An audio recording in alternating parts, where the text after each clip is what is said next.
Hey everyone, welcome to the MIA look, and today we're unboxing the MSI Katana. Now in this video we're going to unbox this device and give you my first impressions of it, and then if you do like the video, please do make sure you hit that like button and do consider subscribing. It would really help me out and I would really appreciate it. So without wasting any of your time, let's get into the unboxing.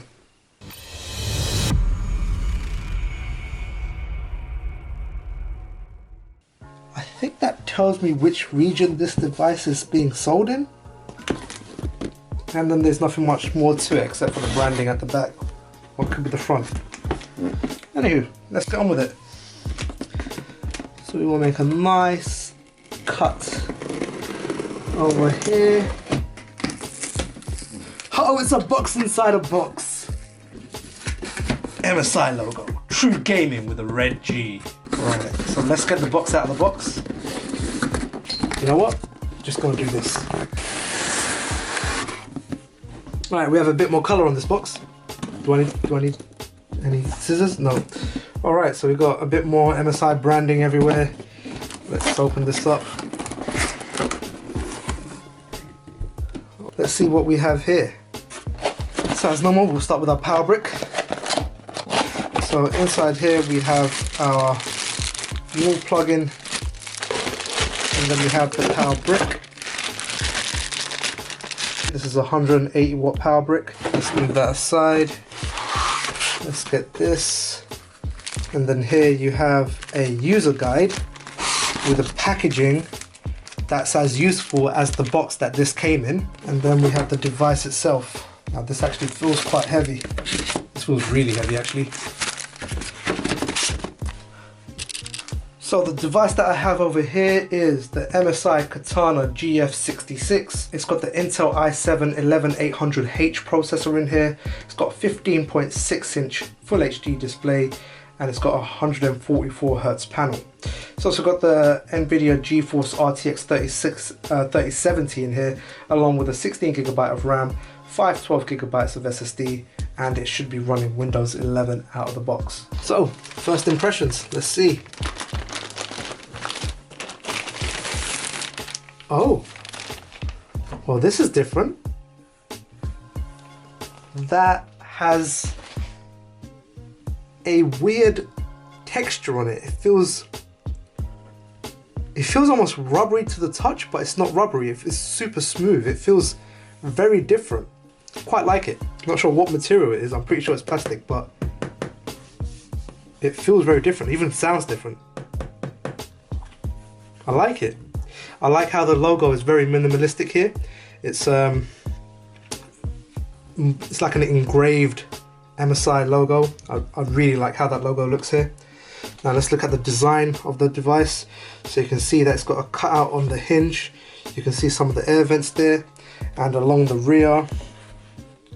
It's got very basic designing over here. Nothing that really catching my eye or making me think, wow. It's not like the Acer Nitro that I reviewed not long ago, where as soon as I took it out of the box, it was like, wow, in your face. It looked very gamey. This is very much more incognito, and you could definitely use this in the office and people won't really question that it's a gaming laptop. Well, until you see these exhausts, because these exhausts shout gaming laptop, but everything else about it looks very incognito. So let's take a look around the device. So along the left hand of the device, we have the power input, we have a USB 3.0, we have a USB 2.0, and then if we look around the front, nothing interesting really happening over here. It just looks like a fat chunky machine. And then if we move over to the right hand side of the device, we then have a headphone input, USB type 3, a USB type C, a HDMI cable, and an Ethernet port, and no ports along the back. So as a gaming device, as an ergonomics thing, I would have wanted the power cable and the HDMI cable to be at the back rather than along the sides. So that as a design factor, it's not really... I was about to say as a design factor, it's not really cool, and then I looked at the bottom of the laptop just now, and this is cool. This looks really cool. I really like that a lot. Wow. Okay. This is a very cool design in terms of how you can see the heat pipes and everything. Unfortunately, everyone, I can't open this machine up because I've been doing a lot of research, and it says if I do open it up or if I remove anything, I will void the warranty. So unless I've got that wrong, or I've read it wrong, or I've been misinformed, please do let me know in the comment section below. But yeah, that looks really cool. I like the design along here. You can clearly see where the actual EV intake vents are and where the fake ones are. So that's pretty cool. It's a bit annoying to see that where the fans would be, so there should be a fan here and a fan here, there's not actually an open vent for those fans. You've literally got the fans happening where the heat pipes are, but that's it. It feels like they've actually designed this bottom panel just to show you the heat pipes rather than having a functional air vent happening where the fan should be. They've got huge rubber foots on it, so you'll be happy to know when you do place it down on the table, you've got enough gap between the table and the device to get enough airflow in there, even though it's a super chunky device. Let's open it up and just have a look on the inside. Alright, nothing too fancy going on over here.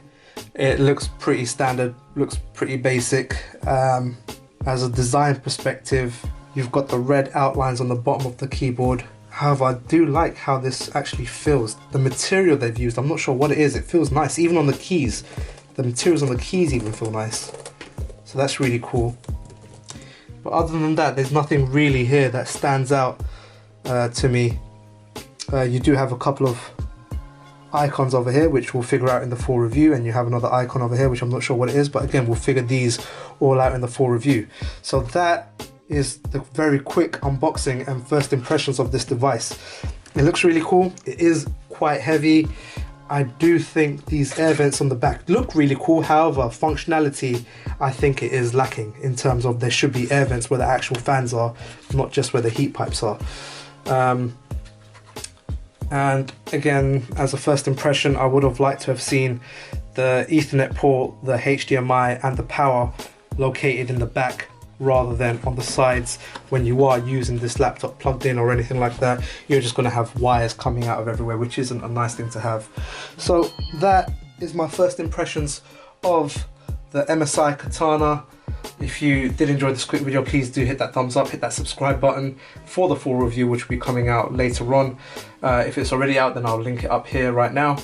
But in my full review, I'll be testing out the device with different games. I'll be testing out its battery performance, and then I'll be putting it through its paces and letting you know whether you should be buying this laptop or even who should be buying this laptop. And then I'll be giving it a rating out of 80, which will seal its fate. I'll be honest with you, I'm not too confident about this one, considering it's probably the most expensive laptop I've actually bought this week.